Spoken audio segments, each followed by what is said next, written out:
hari Minggu untuk kita semua, dan selamat datang yang baru pertama kali hadir di New Life Anglican Church. Semoga kita boleh bertemu di minggu-minggu berikutnya. Sebelum kita mendengarkan firman Tuhan, mari kita undang kita untuk tundukkan kepala kita dan kita menghampiri Tuhan bersama. Kami ucap syukur untuk pagi hari ini ya Tuhan, yang boleh berkumpul untuk memuji, menyembah-Mu, dan kami akan mendengarkan firman-Mu. Berbicaralah kepada setiap kami. Di dalam nama Yesus kami berdoa. Amin. Siapa yang suka rahasia? Misteri, gitu kan? Hari ini kita digoncang ya di Indonesia, ada rahasia Verdi Sambo ya, Brigadir Joshua yang tidak selesai-selesai. Dan ceritanya selalu kita juga bingung, ini mau sampai di mana nanti, ya kan? Dan saya jujur nggak terlalu suka rahasia, apalagi kalau kunci misalnya kunci rumah, kunci mobil nggak nampak gitu kan, rahasia dia kan, misteri, wah susah nyarinya.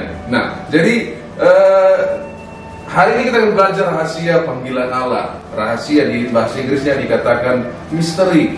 Nah, jadi kalau salah satu rahasia yang saya pelajari kalau kita menyampaikan firman Tuhan, kalau teksnya panjang, misalnya tadi ada 12-13 ayat, boleh pilih salah satu yang paling kita diberkati dan kita ambil dari situ. Jadi jangan lihat panjangnya, tapi apa yang memberkati kita. Nah, hari ini kita belajar rahasia panggilan Allah. Sebelumnya kita akan balik dulu ke Kejadian 12, next, bahwa Tuhan berkata kepada Abraham waktu Abraham dipanggil, dan olehmu semua kaum di muka bumi akan mendapat berkat. Nah, bagaimana semua kaum mendapat berkat? Apakah bantuan tunai langsung? Apakah yang kita nggak tahu, ya kan? Ini rahasia, misteri, ya kan? Nggak dijelaskan. Abraham, kamu akan menjadi berkat, nanti akan punya perusahaan dan akan bagi-bagi uang. Nggak tahu, rahasia Tuhan. Tapi yang pasti Tuhan janjikan kepada Abraham, semua kaum akan mendapat berkat olehmu.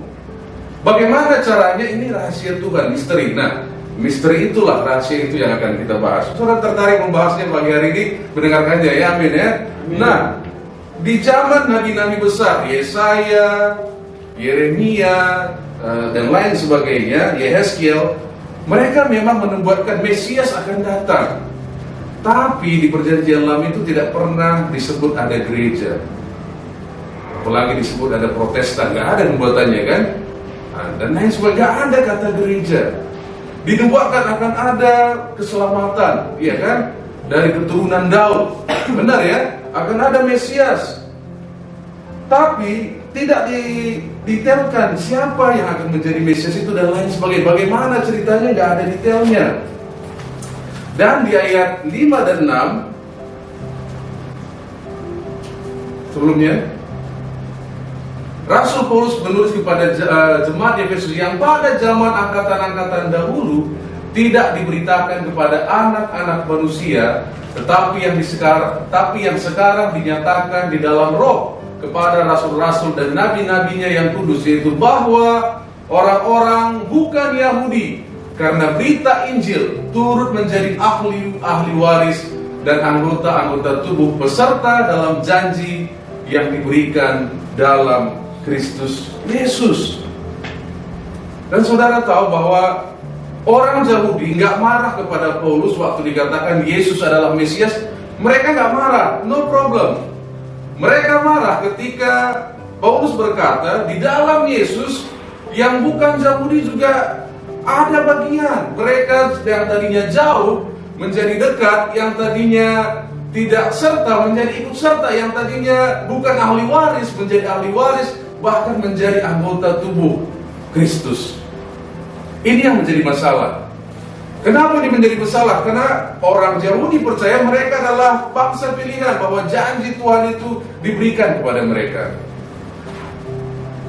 Apa jadinya kalau misalnya sekarang hari ini ya, bayangkan Vatikan ya, kita tahu ya, Roma Katolik ya, tiba-tiba dikatakan bahwa ada Mesias yang menggenapi ya, dalam sudut pandang kita, bayangkan Vatikan itu imam orang Yahudi dulu, ya kan?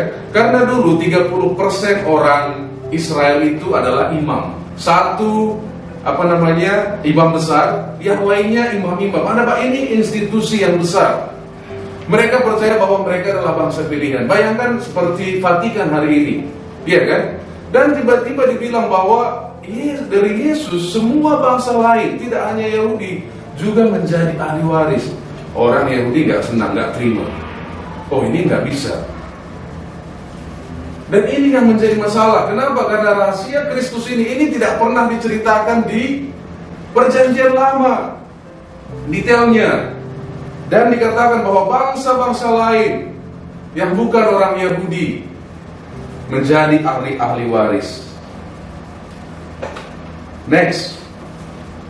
Dan Injil itu, aku telah menjadi pelayannya menurut pemberitaan kasih karunia Allah yang dianugerahkan kepadaku sesuai dengan pengerjaan kuasanya kepadaku yang paling hina di antara segala orang kudus. Telah dianugerahkan kasih karunia ini untuk memberitakan kepada orang-orang bukan Yahudi kekayaan Kristus yang tidak terduga itu.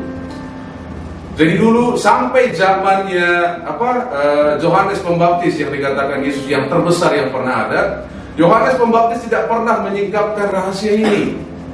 Tetapi Paulus, Tuhan kasih rahasia ini, bahwa kita yang hari ini kumpul ini gara-gara pemberitaan yang dilakukan oleh siapa? Rasul Paulus. Kalau hari ini kita lihat GBKP, HKBP, Anglikan, Protestan, Katolik, kalau tidak ada pemberitaan oleh Rasul Paulus, tidak ada kita hari ini. Rasul Paulus mau bilang, aku ini ada untuk memberitakan rahasia ini kepadamu.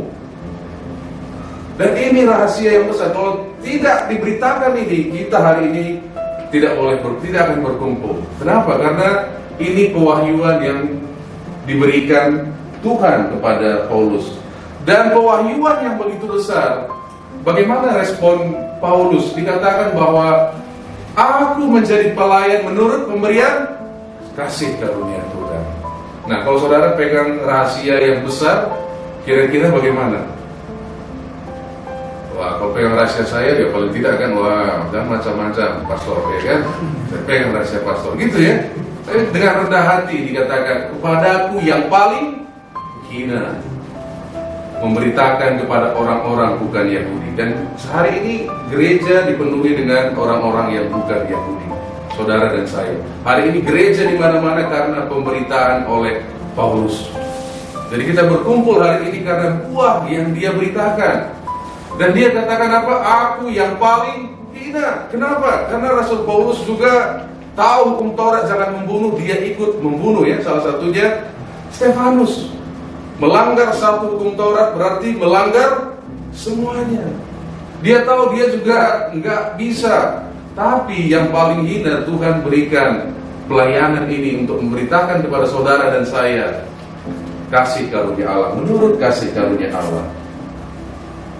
Nah, sekali lagi saya ingatkan bahwa orang Yahudi nggak marah kalau dibilang Yesus itu Mesias. Mereka marah kalau yang bukan Yahudi, saudara dan saya, juga ikut dalam janji Tuhan itu.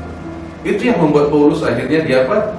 Ditangkap, ditahan, ditentang di mana-mana. Waktu Paulus pergi melakukan misinya, yang melawan dia siapa?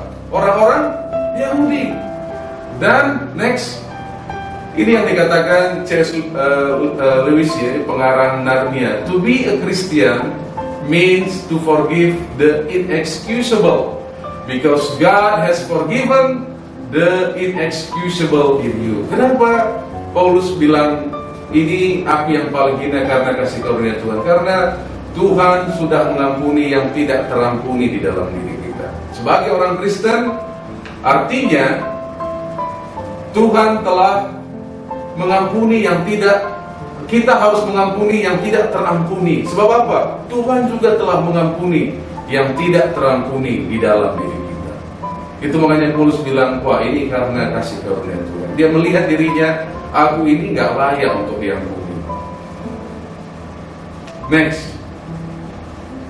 Nah, dan di ayat berikutnya, di ayat pertama, Paulus jelaskan kepada pembacanya di Efesus, for this reason, I, Paulus, a prisoner of Christ. Nah, pertanyaannya, siapa yang membuat Paulus masuk ke dalam tahanan?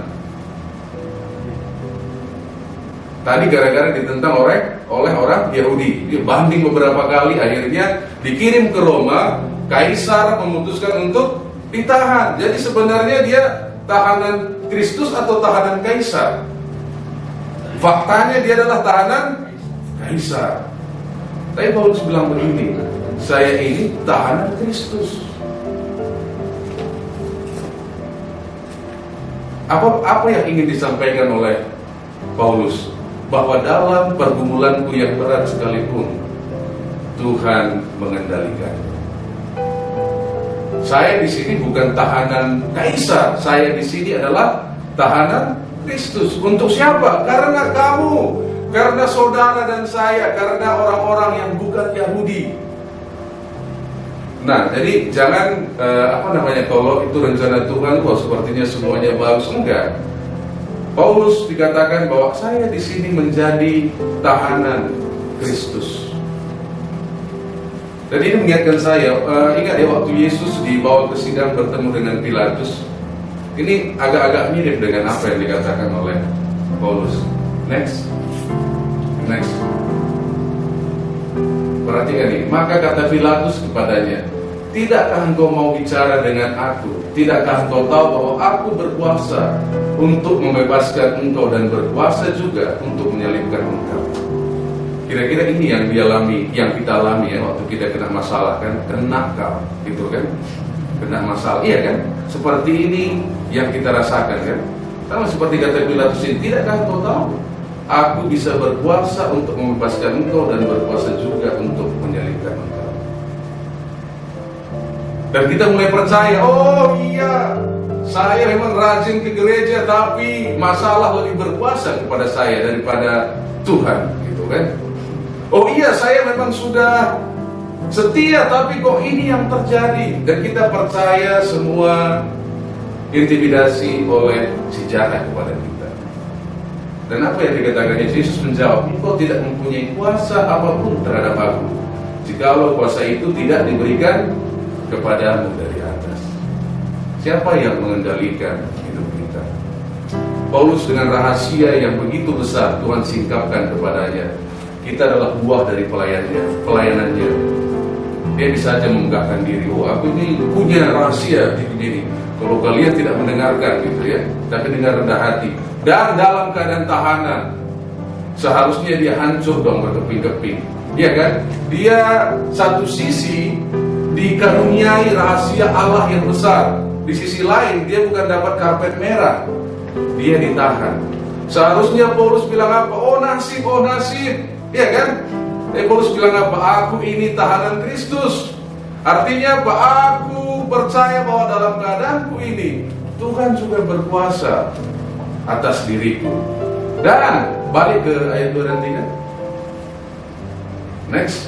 Setelah ini, memang kamu telah mendengar tentang tugas penyelenggaraan kasih karunia Allah yang dipercayakan kepadaku karena kamu, yaitu bagaimana rahasianya dinyatakan kepadaku dengan wahyu, seperti yang kutulis di atas dengan singkat.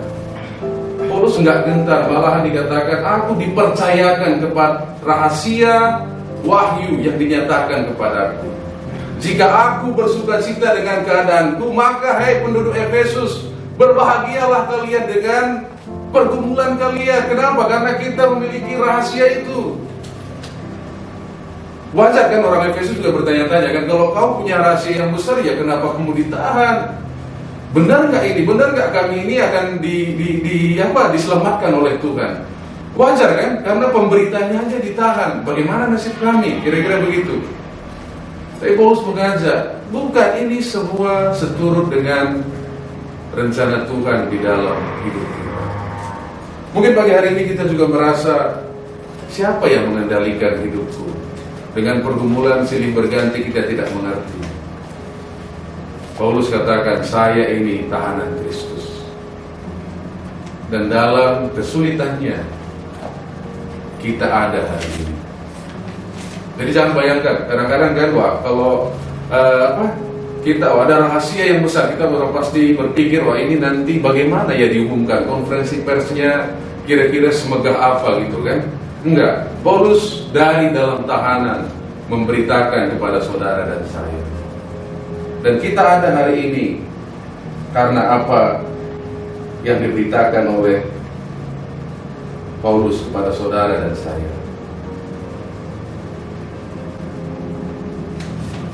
Siapa yang mengendalikan hidup kita? Paulus dengan segala wahyu yang ia miliki, dia percaya bahwa Allah berdaulat dalam kesulitan sekalipun. Tadi kita melihat bagaimana Yesus merespon. Kalau bukan Tuhan yang memberikan kuasa atas kamu, kamu tidak punya kuasa atas diriku. Paulus dengan rendah hati, dengan semangat memberitakan kasih karunia Tuhan. Bisa nggak Paulus memilih? Ya udah, kalau aku sudah ditahan, ya udahlah, sudah selesai, tinggal tunggu berakhirlah gitu. Bisa ya? Tapi dia tidak berhenti kepada dirinya kasih karunia Tuhan itu. Kita ada hari ini karena kasih karunia Tuhan. Apakah kita memilih untuk menyimpan bagi diri kita sendiri kasih karunia Tuhan itu? Pagi hari ini saya mengundang kita untuk mari bersama-sama seperti Paulus dalam keadaannya. Atau jangan-jangan kita dengan segala pergumulan kita merasa ditahan oleh pergumulan. Kita dikendalikan oleh pergumulan kita. Dan kita bingung, kenapa Tuhan? Dan sama seperti Paulus tadi, Paulus katakan, aku ini tahanan Kristus yang mengendalikan hidup. Pagi hari ini mari lihat bahwa Tuhan berdaulat atas segala yang terjadi dalam hidup saudara dan saya. Dan sekalipun Paulus memegang rahasia yang begitu besar, dia tidak menyimpan untuk dirinya sendiri. Injil kasih karunia, keselamatan yang kita dapatkan tidak hanya disimpan untuk kita sendiri.